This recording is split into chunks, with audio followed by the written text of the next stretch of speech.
Hola, ¿qué tal? Me presento, yo soy Lauro Enrique Cantú Carmona y hoy tengo un extraordinario tema que quiero compartir contigo el día de hoy. Es lo que viene siendo el vínculo, el apego y la pérdida. Y sabes, es sumamente valioso el poder compartirte esta cápsula contigo el día de hoy, porque en realidad necesitaríamos descifrar y poder dimensionar la diferencia entre vínculo y apego. Y comencemos por esta parte. Lo que es el vínculo es esta conexión invisible que llegamos a tener con las personas, con las situaciones, con objetos, con lo que tú me digas, con lo que tú elijas. Y tendríamos que pensar en el hecho de que los vínculos se dividirían en vínculos afectivos, en el sentido de poder tener un vínculo sano o un vínculo que sería todo lo contrario, ¿no? Y esta parte de lo que vienen siendo los vínculos, tendríamos que pensar en esta situación de cómo lo elegimos, cómo decidimos que tengamos una conexión, porque aquí hay que pensar en algo. Podemos tener vínculos, podemos tener relaciones, pero tendríamos que pensar en el hecho de que no todo vínculo es sano. A veces puede ser a lo que le llamamos una atadura. Y en este sentido, esta parte del tener una atadura en relación al vínculo con alguna persona o situación u objeto puede llegar a manifestarse a través de relaciones dañinas, de relaciones que me generen un perjuicio a mi persona. Pero aquí tenemos que pensar en algo. Esta parte de los vínculos afectivos es muy importante tener a consideración, que son los lazos que nosotros elegimos, que nosotros permitimos o que incluso nosotros consolidamos. ¿Qué te quiero decir? Se pone bien interesante porque esta parte del poder hablar de un vínculo no solo corresponde a la otra parte, sino principalmente a mí. ¿Qué te quiero decir? Si nos encontramos en un vínculo afectivo en el que tal vez no estoy contento, no estoy satisfecho, tendríamos que pensar en el hecho de que tal vez es más habitual primeramente mencionar en la otra persona qué cosas no me gustan de esta persona. Pero si lo vemos desde una visión saludable, desde una visión en la que la calidad de vida se haga presente, tendríamos que hacernos responsables en este sentido de lo que nos corresponde a nosotros. ¿Qué significa? Esta misma pregunta que yo me hice acerca de la otra persona, pudiéramos plantearla sobre mí mismo, ¿no? ¿Qué significa? ¿Qué estoy haciendo yo? ¿Qué estoy contribuyendo en esta relación, en este vínculo propiamente?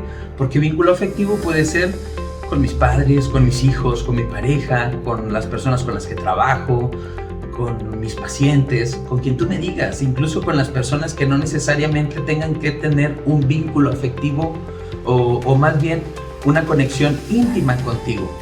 Y aquí es donde se pone bien interesante, porque esto es el vínculo y la parte del apego es la conexión con las personas que específicamente yo elijo compartir esta parte afectiva.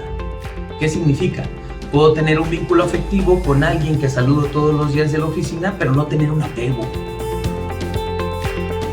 El apego es en donde yo elijo posicionar la parte afectiva. Y aquí hay que pensar en algo. Este tema del apego está muy interesante porque incluso algunos autores lo mencionan, que es sumamente valioso el cómo realmente generamos un apego desde muy pequeños, desde ser bebés. Es más, yo le agregaría la parte, creo, que desde el vientre de mamá. ¿Por qué razón? Porque absorbemos todo, definitivamente. Entonces sí pensemos en esta parte de cómo podemos generar vínculos afectivos, apegos completamente saludables, también buscando en la parte de cuál es el origen de cómo formamos estos apegos. ¿Qué significa? El formar un apego bastante saludable implicaría una persona independiente, autosuficiente, con relaciones altamente saludables. ¿Qué significa? Y por mencionar esta parte de tener relaciones altamente saludables, no implica que no se encuentre con personas que tal vez sean potencialmente dañinas para la persona. Esto está bien interesante. ¿Por qué razón? Porque entonces estamos pudiendo tener la opción de poder elegir qué vínculos tenemos, qué tipo de apegos tenemos. Entonces ahora pensemos en esta parte de lo que viene siendo un apego no saludable. En este sentido estaríamos hablando de una estructura en la persona en la que tal vez sea codependiente, una persona con la ausencia de ser autosuficiente. Es como si dependieran todas sus decisiones el consultarlo con alguien. ¿Qué significa? Vamos a suponer que tal vez algún individuo tenga la necesidad de tener que preguntarle a alguien más muy cercano, en este caso a su mamá, a su papá, a su pareja, incluso puede ser a sus hijos, que en algunos casos pasa. esta parte de preguntarle a las personas de cómo resolver cosas, por ponerte un ejemplo, ¿no? Pero sí, en este sentido, esta parte de cómo realmente resolvemos va a depender completamente de nosotros. ¿Qué implica esta parte? ¿Qué estamos eligiendo que ocurra? Ahora, planteando esto, te diría, ¿esto tiene una forma de poder vivirlo de una mejor manera? Claro que sí, solo que aquí hay algo. No necesariamente la estructura que tengamos de origen implique y garantice que tengamos que seguir viviendo de esta manera. Solo que aquí te plantearía esta estructura. ¿Cuál?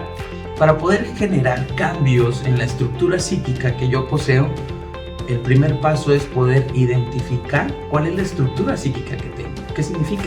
Si tal vez soy codependiente, no soy autosuficiente, o fuese el caso todo lo contrario, tengo que hacerme consciente del poder reevaluar y ahora sí que realmente reconocer cuál es la estructura que tengo. ¿Por qué razón? Porque si no identifico la forma en la que estoy viviendo y la estructura que tengo, es más difícil cambiar. E incluso te diría, casi imposible. ¿Por qué razón? Porque si no reconozco lo que necesita cambiar, es más difícil el poderlo cambiar. Porque si no lo reconozco, no va a pasar el cambio. Entonces esta situación de lo que viene siendo el vínculo y el apego es muy valioso. Y pensemos ahora en otra cosa. Esto es vínculo, esto es apego. Te hablo de la pérdida. La pérdida como tal es un elemento bastante interesante y como objeto de estudio muy valioso, y te voy a decir por qué valioso. Porque en realidad esta parte de lo que viene siendo el apego es una situación en la que obliga, o más bien es una invitación, creo más bien, una invitación a realmente readaptarnos a una realidad interna como externa frente a esta pérdida de nuestro familiar, de nuestro ser querido que ya no está, ¿sí? Y te estoy hablando solamente de ser querido o familiar, incluso puede ser cualquier otra pérdida que tú llegues a tener, una mascota, algún empleo, ¿sí? Una pareja. Y pensemos en esta parte, aquí es donde se refleja lo que te mencionaba hace un momento, de los vínculos, el apego que llegamos a generar. Esto es por elección, pero sí pensemos en esta parte de que es muy valiosa una de estas tareas que te acabo de mencionar, el readaptarnos a la nueva realidad interna y externa frente a la ausencia de lo que tenemos como pérdida. Esta es una. Dos, esta tarea, la número 2, es la parte del poder darme permiso de expresar emocionalmente lo que tengo por la pérdida que estoy viviendo. ¿Qué significa? ¿Tengo todo el derecho de poder expresar lo que estoy sintiendo por esta pérdida? Sí, tienes razón, tienes todo el derecho, pero a su vez, como tienes derecho, también tenemos responsabilidades. ¿Qué significa? No puedo justificar que a través de esta parte de el poder realmente justificar que me comporto de esta manera por la pérdida que tengo, no sería algo válido, ¿de acuerdo? Por eso tengamos mucho en mente. Tenemos derecho, pero también responsabilidades, ¿de acuerdo?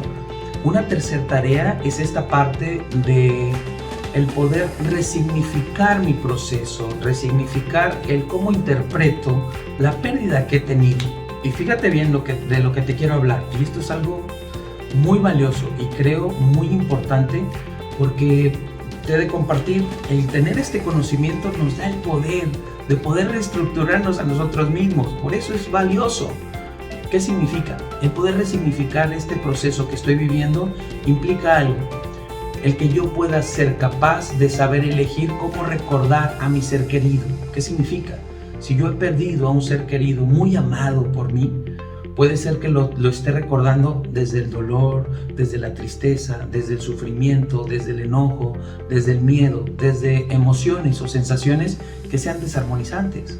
Y te he de decir algo, mi familiar a quien he perdido, no solamente es todo esto que te acabo de mencionar, no solamente sufrimiento, dolor, miedo, tristeza, no, pero soy yo quien está eligiendo cómo recordarlo. ¿Qué te quiero decir? Puedo recordar a mi familiar, a mi ser querido, desde el amor, desde la felicidad, porque también tengo esta conexión con mi familiar, con quien he perdido, y esto es muy valioso. Ahora, estas son 3 tareas, y la cuarta, que considero para mi gusto que sería una de las primordiales, digo, todas son importantes, pero esta que te voy a compartir es muy valiosa, y es aceptar la pérdida. Esto es importante, el poder aceptar que dentro de este proceso necesito comenzar a readaptarme, el poder aceptar que mi ser querido ya no está, comenzar a descubrir de que esta parte de la ausencia está presente en mi vida y cómo la quiero reflejar va a depender de mí, va a depender de mis grupos de apoyo, en este sentido las redes, que son propiamente el que si acudo a terapia también va a depender mucho en gran medida para poder ahora sí que vivir este proceso. Estas son ciertas recomendaciones que yo te sugiero ampliamente para lo que viene siendo la pérdida. Y sabes, espero y esta pequeña cápsula te sirva de algo para ti, para tus familiares, para tus seres queridos con quien tú gustes compartirla. Recuerda, sigue al tanto de las cápsulas que estamos compartiendo y te mando un fuerte abrazo. Yo soy tu amigo Lauro Enrique Cantú Carvalho. Recibe un caluroso y fuerte abrazo para ti. Que tengas una excelente tarde.